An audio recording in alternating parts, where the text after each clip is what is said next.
Who hijacked my religion? No, but seriously. Who hijacked my religion? I mean, I turn on the TV and I see this guy explaining Islam. But he's talking nonsense. I'm like, what religion is this guy talking about?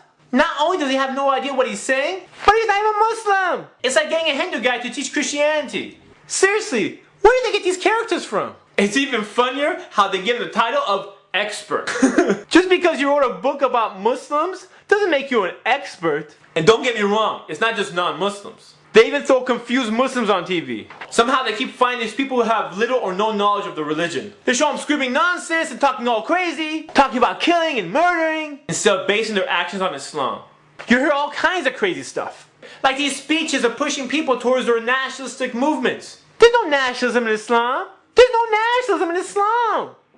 And I'm sitting there thinking, out of all the Muslims they can put on TV, they put these people on? Come on, man. I don't recognize this religion they're talking about as being Islam. It's like they're practicing a totally different religion. Somehow they keep giving the limelight to these extremists. Coincidence? I don't think so.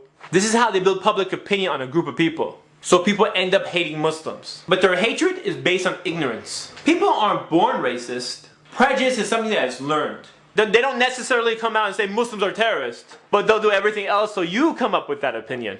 Look at all this mumbo jumbo they put in the movies. You see, in the movie they can lie as much as they want because they can use the excuse, it's only a movie! But do you ever notice that all the bad guys in the movies these days are Muslims? And the actors who play their role, they don't even do their homework. Sometimes they show the Muslim praying and in the middle of this prayer, he answers the phone.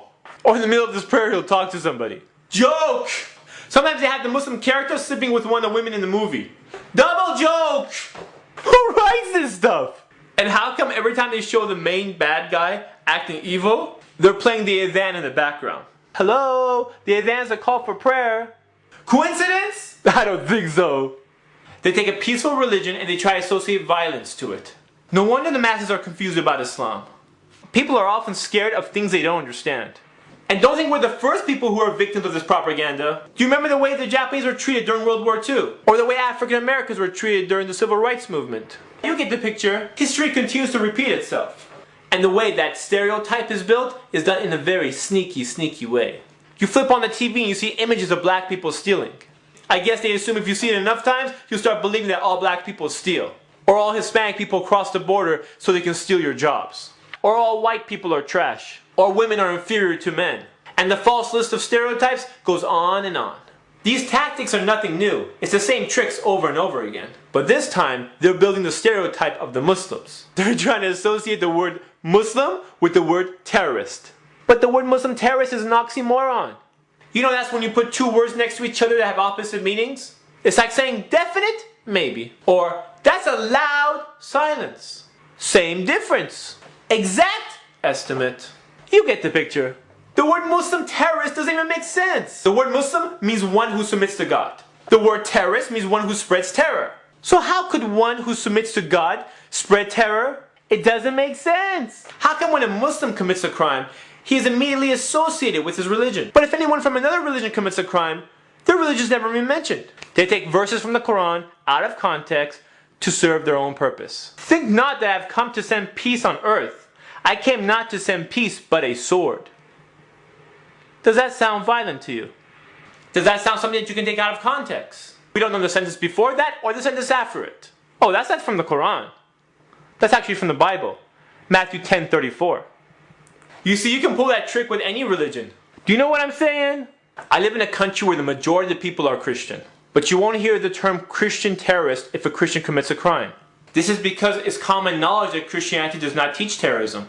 But since the average person lacks the knowledge of other religions, they are easily fooled to believe what is told to them. They're the ones who base their opinion based on what they see on TV. And if you repeat a lie enough times, people take it as truth. Just imagine if the TV was your teacher. You probably think Islam is a religion of fanatics. That Muslims have no connection with reason or rationality. But in reality, that's the exact opposite.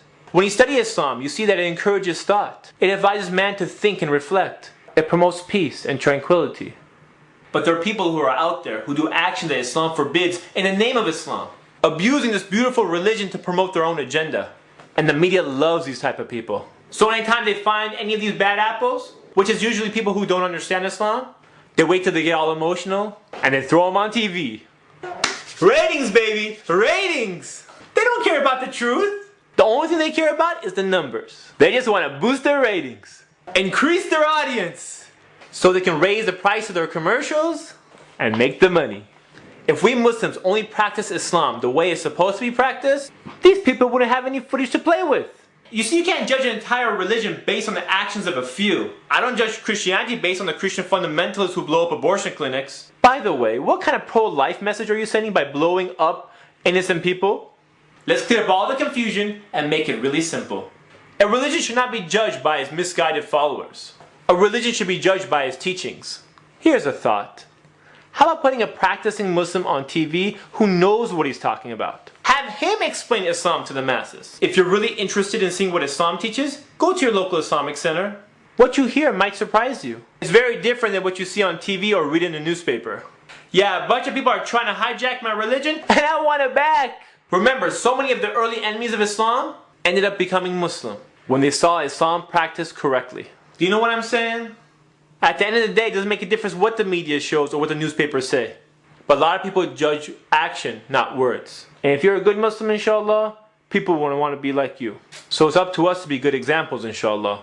And the only way we can do that is to practice Islam properly. Do you know what I'm saying? This is Ali reminding you just in case you forgot. This is Ali reminding you just in case you forgot. We have to show Islam by example.